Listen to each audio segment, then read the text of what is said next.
para reencarnar cego, surdo ou mudo? Indagou Luísa. Sim, pode. O departamento das reencarnações estuda cada caso. O solicitante recebe orientação e, se quiser assim mesmo, os instrutores verificam se será bom ou não para ele.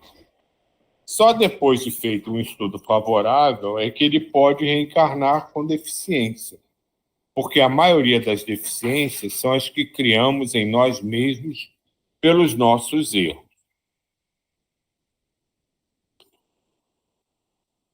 Pode-se querer ser deficiente para crescer espiritualmente,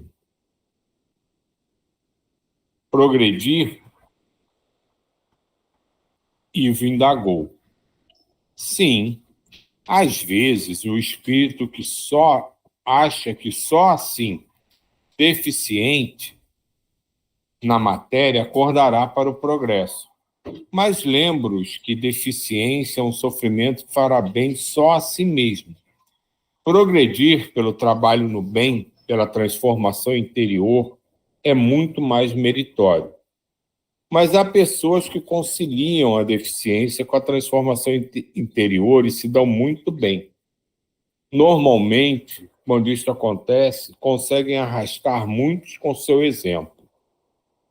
Isso é bem interessante, né? Porque a maioria, né, dos casos, né, parece, pelo menos pelo que a gente vem lendo, pede para vir por deficiência, né, porque não consegue lidar com os seus deslizes, então fica cheio de remorso e achando que precisa pagar, né, o seu, entre aspas, erro, passando por uma situação igual ou semelhante, pede para vir aquilo. E o que ele chama atenção, que, claro, isso tem seu valor, né, mas isso é uma coisa muito individual, que tem mais valor se ele trabalhar, tentar resgatar isso, trabalhando, ajudando os que estão ao seu lado, né? E isso é interessante você pensar nisso, né? Se eu passar por essa dificuldade, eu vou entendê-la e tá bem.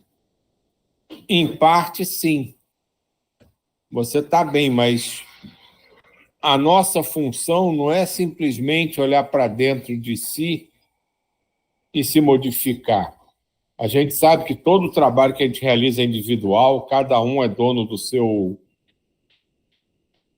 caminhar, da sua forma, do seu tempo, é o responsável pelos seus resgates.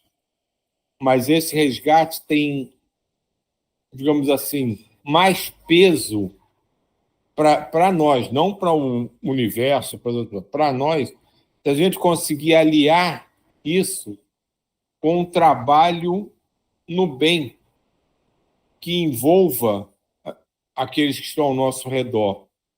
Então, é sempre pensar nisso, não pensar que porque as decisões e os resgates têm que ser da minha responsabilidade, que eu tenho que fazer isso isolado. Se eu souber unir isso com um trabalho coletivo, eu posso andar mais rápido, ganhar mais espaço, aumentar a distância que eu caminhei.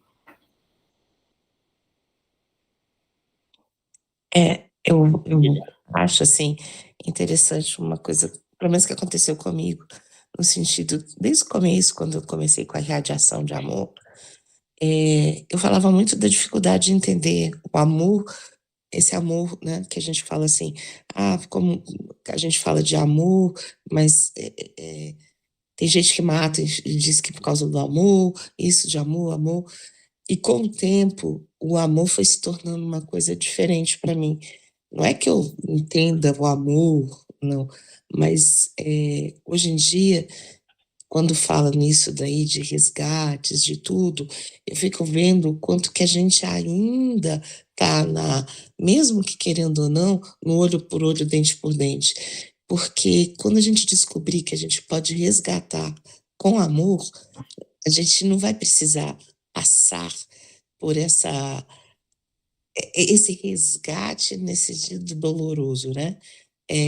Aí, quando a gente compreender esse amor, a gente vai poder, né, sentir a dor, mas com amor, né? Não com sofrimento, não. Vai mudar.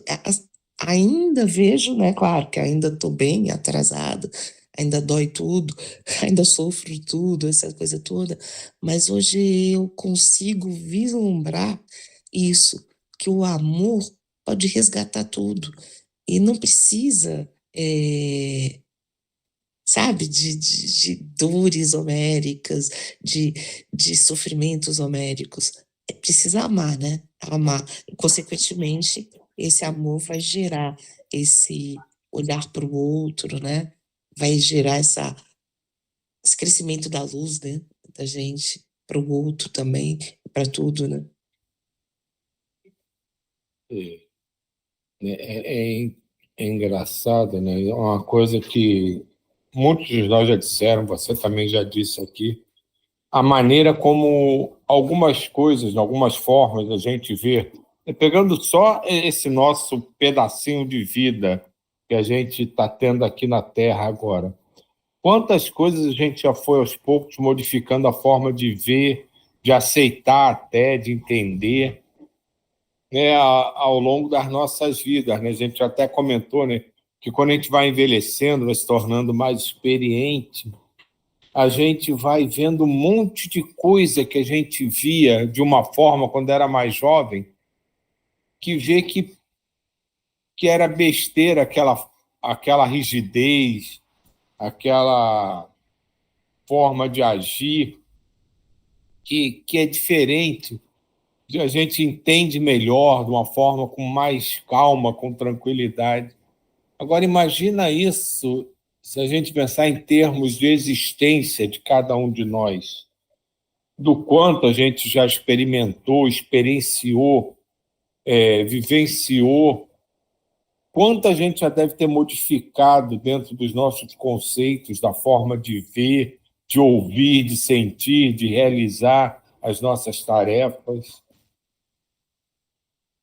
Como isso é impressionante, né? E, e ouvindo você agora de falar, né, dessa forma em relação ao amor, eu me lembro bem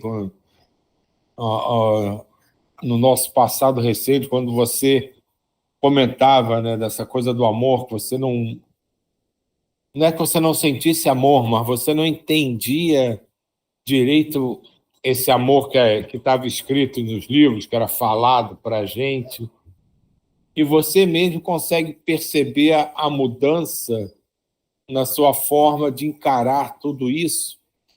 E eu acho que muito disso vem da forma como as coisas vão sendo passadas, né, dentro da nossa consciência na Terra.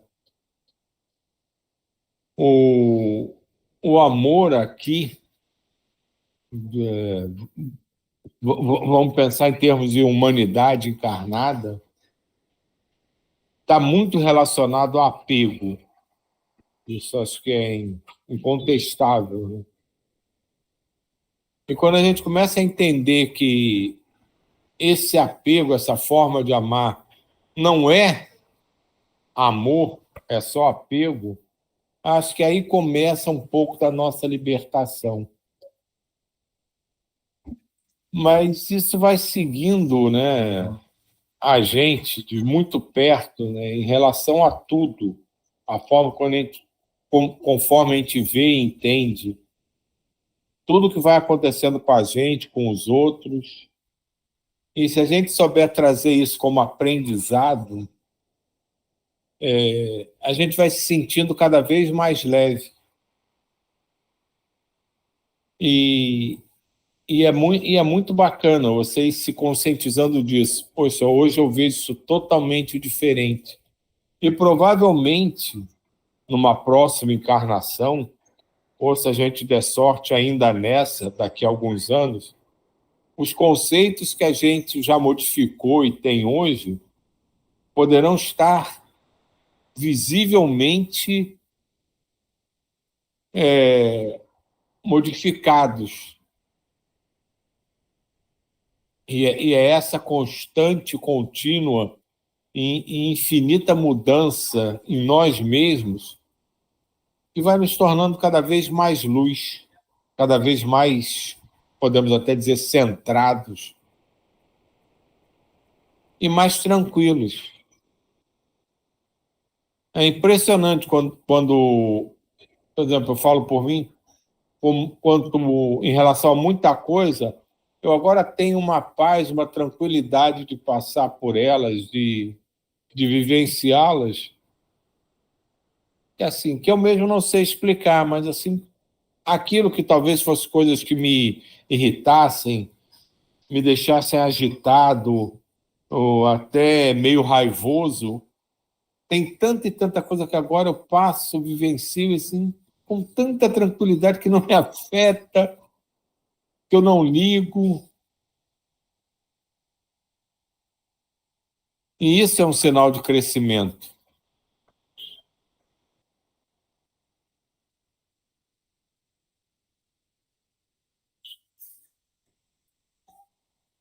O que acontece se alguém, sofrendo muito pela reação de mais ações, se suicidar? Marcela perguntou. Além de não quitar seu karma negativo, terá ainda sua situação agravada. Ao suicidar-se, encontrará dores piores e não terá seus problemas resolvidos. Conheço, disse Murilo, um senhor médio que sempre deixa para depois o trabalho no bem, o trabalho com sua mediunidade. Diz não ter chegado ainda a hora de trabalhar, de seguir a doutrina espírita. Tem um karma negativo a anular. O que acontecerá com ele? Não se deve deixar para depois o que se pode e deve fazer hoje, agora. Se ele tem que anular o karma e não o faz, se perder a oportunidade do amor, só restará a dor. Não basta fazer promessas, tem que realizar. Não posso afirmar o que acontecerá com ele. Talvez, se continuar a recusar-se a trabalhar com a mediunidade, a dor sábia virá como reação. Essa coisa da mediunidade, né, é muito comum a gente falar em termos de mediunidade, a pessoa que é médium, mas não quer trabalhar, não quer se meter nisso, foge. Isso é muito comum. Mas a gente não pode esquecer que isso não é só em relação à mediunidade. É qualquer tipo de tarefa que a gente possa fazer.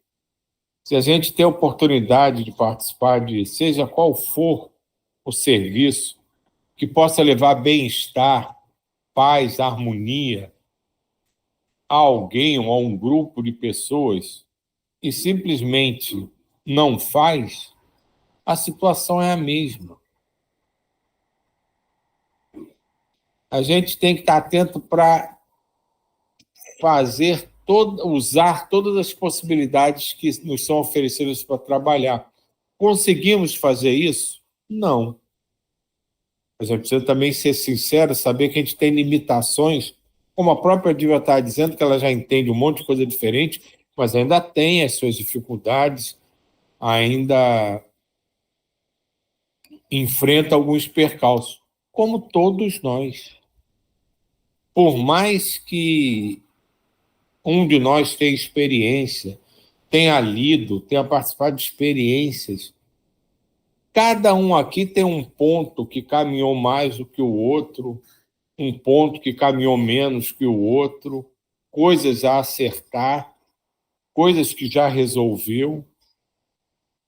Isso faz parte do nosso dia a dia, da nossa jornada. Por isso é tão importante a união do grupo, que um vai puxando o outro no que já andou mais. Um vai apoiando o outro nessas situações, como vai se sustentando e se apoiando uns nos outros naquilo que andou menos. Então, essa é a importância da coletividade nesse conjunto de coisas que nos afetam, que movimentam a nossa individualidade.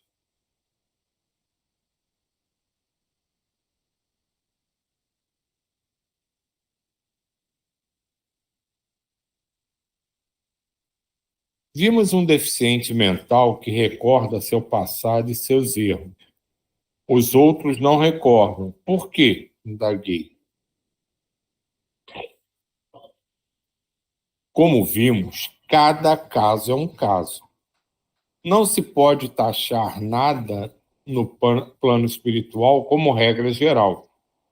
Esse espírito ficou tanto a mente nos seus erros, fixou tanto a mente nos seus erros, que nem com a reencarnação conseguiu esquecer. O que acontecerá com ele, quis saber. Desencarnará logo, será atendido e internado no hospital, numa ala própria para irmãos com deficiência mental, e dependerá dele sua recuperação.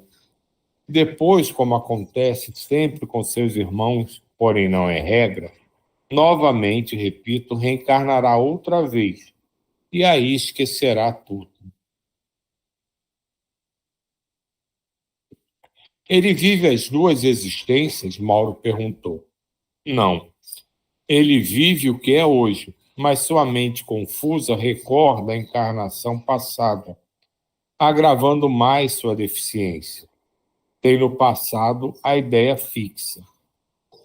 É verdade que deficientes mentais são sempre socorridos ao desencarnar por uma equipe especial, indagou James. Sim, é verdade. São desligados, socorridos em alas próprias de hospitais, nas colônias onde se recuperam. Os sofrimentos são sempre reações, indagou Glória. Como já foi dito, não. Ao pararmos, não querendo progredir, a dor pode nos impulsionar ao progresso. São muitas as vezes em que o sofrimento nos faz voltar ao Pai amoroso, a uma religião, à modificação interior. E isso é muito bem exemplificado, né, no nosso dia a dia. Quantas e quantas pessoas a gente conhece que não agem assim? Nós mesmos, em algumas situações, já temos provavelmente agido assim também. Na hora do sofrimento, da dor, aí que volta, como ele diz aqui, voltar ao Pai amoroso. São as pessoas que levam a sua vida destrambelhadamente, mas na hora da necessidade voltam a rezar, procuram formas de religiosidade para ajudar a resolver os seus problemas. Então, é exatamente isso que ele está falando. Nós temos dentro da nossa ainda incapacidade total de entender tudo ao nosso redor, muitas vezes nos distanciar do caminho que a gente deveria seguir, que até pode ter que ter sido programado conscientemente com a nossa participação. Mas na hora que o medo bate, o desespero, a dor, é quase que uma reação imediata e inconsciente. A gente se volta para algo que possa nos sustentar. E normalmente isso tem a ver com alguma forma de religiosidade ou diretamente a Deus. Isso é muitíssimo comum. Está na dificuldade, aí se lembra que pode pedir ajuda ao alto. E essa é a função da dor. De alguma forma, manter-nos ligados a Deus. Mesmo que seja temporariamente. Esse temporariamente, com o tempo, vai se tornar um tempo cada vez maior. Até que a gente não precise ser lembrado de que nós somos um com Deus. E aí as coisas caminham mais fáceis. E aí é o que foi dito anteriormente. Você passa pelas dificuldades com mais calma, com mais harmonia, sem que aquilo te faça sofrer. O sofrimento, que antes era visto dessa forma, passa a ser só uma intercorrência que precisa ser reajustada.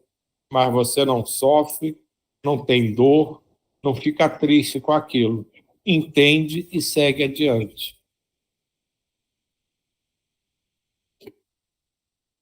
É, Diga. não, é que eu ia voltar lá atrás à questão da pessoa do deficiente que lembra do passado.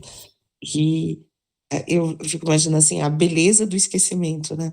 Gente, como é bom, né? Eu fiquei assim imaginando o sofrimento dele, o quanto esse ser sofre, porque ele está aqui, mas ele está na dor do que ele fez, na culpa, no remorso, diariamente, né? Numa existência. Gente, é muito sofrido. Credo. E aí pensar nisso, né, no esquecimento. Aí lembrando, nesse livro mesmo da Patrícia, quando das histórias que ela conta, que a pessoa pede para reencarnar para esquecer também, né? O esquecimento é bom para um lado e para o outro. Para quem está lá desencarnado, quando vem para cá e esquecer um pouco, né, a consciência lá, e também esquecer aqui. É, é, é, para a gente poder, né, dar uma melhorada, né? Porque realmente, gente, ficar nisso deve ser. Nossa, eu fiquei com a pena do. Eu fiquei com pena dessa figura aí, porque eu falei assim, gente, deve ter sido um sofrimento terrível que ele se impôs, né? De ficar o tempo todo vivendo o que ele fez de errado 24 horas do passado. Nossa, deve ser muito ruim. E como é bom o esquecimento, né? Isso que eu ia falar. Às vezes a gente reclama, né, que esquece, né, mas a gente só está pensando nas coisas boas, né? Ah, esqueci que podia trazer tanto conhecimento que eu já tenho lá do outro lado, lá que é o que a gente acha que tem, né? Mas eu esqueço tudo, então eu cometo os mesmos erros. Mas a gente não pensa nessa parte. E os remorsos que a gente tem, as cargas negativas que a gente ainda tem que lidar com elas, né? Então a gente reclama, como sempre, né? A gente reclama só do que é bom, do que a gente acha que a gente merece, né? Mas esquece o bem que isso faz, não pelo que a gente já aprendeu e não pode usar aqui porque não está lembrando, mas o quanto bem faz a gente não ter que conviver com os nossos deslizes que ainda não foram reestruturados e reorganizados. Porque realmente é de dar pena e a gente quase sofre junto com eles, porque se imagina nessa situação de desespero, de estar lembrando do erro que você cometeu, das pessoas que você pode ter prejudicado, de quanto choro você pode ter causado e a angústia que aquilo causa em cada um. Imagina o tempo inteiro carregar isso. Só pode realmente, como aqui na Terra diz, enlouquecer e ficar como desvairados pela vida. E até isso que você falou do bem, né? Esquecer do bem que a gente. Vamos lá, da melhorinha que a gente teve. Até isso também, se a gente parar para pensar nisso. Imagina se você pensa, poxa, eu já tinha alcançado X, né? Pontos, e de repente eu fiz uma coisa errada, e aí eu já não tinha. Então é melhor não lembrar de nada. Tá tudo certo, não é não? Porque você até pensar nisso, né? Puxa, eu ainda, mesmo conhecendo isso, eu ainda ajo assim, assim, assado. Então, até isso causa dor, né? Então, assim, esse esquecimento, claro que volta e meia eu acho que a gente tem lembranças, né? De muitas coisas, alguns flashes, mas esse viver essa memória, nossa, na hora que falou nisso, eu fiquei, coitado desse ser, né? E coitado dos seres que têm tanta consciência disso, sem ainda entender que a gente é falho, e que a gente está num processo, e que isso não é tudo, né? Mas ainda com muita culpa e remorso, deve ser muito doloroso mesmo.